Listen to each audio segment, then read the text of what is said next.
Ընթերցում եմ Նարեկ Սամսոնյանի հոդվածը Արմավիր քրեակատարողական հիմնարկից 6-րդ պատժախցից։ Հացադուլ օրին 9-րդ առողջությանս հետ կապված խնդիրների մասին։ Ջերմ ողջույններ Արմավիր քրեակատարողական հիմնարկից։ Տեղեկացա, որ իմ պաշտպան Ռուբեն Մելիքյանն արդեն հայտնել է առողջությանս հետ կապված խնդիրների մասին եւ ցանկանում եմ մի քիչ մանրամասնել իրավիճակը։ Նախ մինչև մեզ այս ազատությունից ապօրինի զրկելը նախորդ տարվա դեկտեմբեր ամսին ես պլանային վիրահատություն ունեի, որը պլանավորվել էր դեռևս սեպտեմբեր-հոկտեմբեր ամիսներին։ Քանի որ ռեժիմն ինձ հետույք բարի համար կալանավորեց, վիրահատությունը տեղի չունեցավ։ Իսկ բանտային պայմաններն էլ ավելի վատթարացրեցին իրավիճակը եւ մենք ստիպված եղանք դիմել ինձ բուժող բժշկին Արմավիր քրեակատարողական հիմնարկ այց կատարելու համար։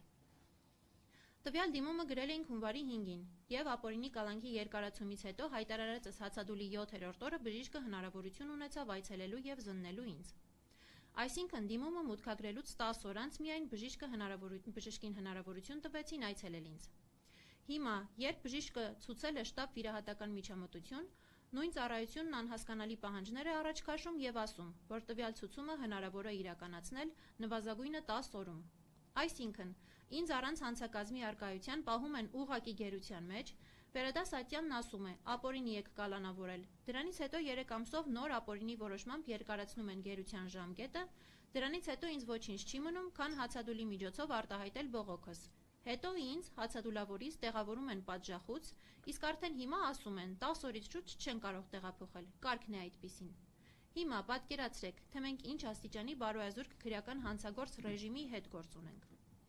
Իմ հացադուլի նպատակներից մեկը հենց այս ամեն ինչը հնարավորինս լայն զանգվածների ցույց տալն էր։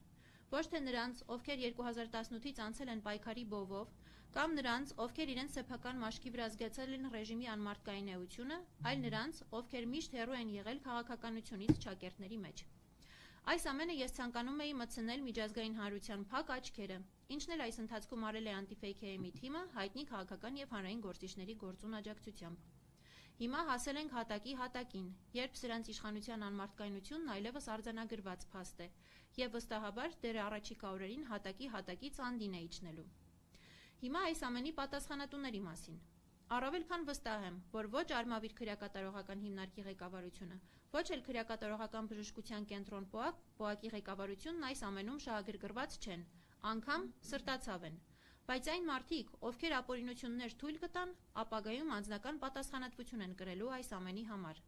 Նույն հաջողությամբ թե դատախազությունում, թե դատական համակարգում, թե քննչական կոմիտեում վստահաբար կան առաքինի եւ իրենց մասնագիտությունը հարգող մարդիկ,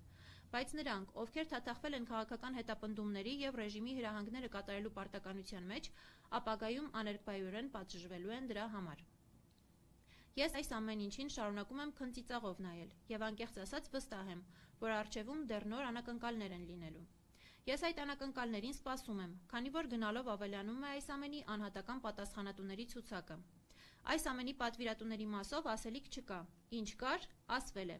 բայց ինչպես ասում են, խորհրդային բռնաճնշումների պատվիրատուն Ստալինն էր, բա այդքան մատնագիր գրողներն ովքեր էին։ Հետգրություն։ Հացադուլի 9-րդ օրն ինձ որևէ պետական մարմնի ներկայացուցիչ չի այցելել։ ՄԻՊ-ը չի այցելել, չնայած նրան, որ ես չեմ էլ սպասում իրենց, բայց գոնե ՄԻՊ-ի պարագայում դա պարտականություն էր։ Լավ մնացեք եւ ազատություն բոլոր քաղբանտարկյալներին։ Վճռականություն, անձնազոհություն, հաղթանակ։ Հացադուլավոր քաղբանտարկյալ Նարեկ Սամսոնյան, Հացադուլի 9-րդ օր, ապօրինի կալանքի 65-րդ օր, Արմավիր ՔԿՀ թիվ 6 պատժախոց, 17/01/2026 թվական։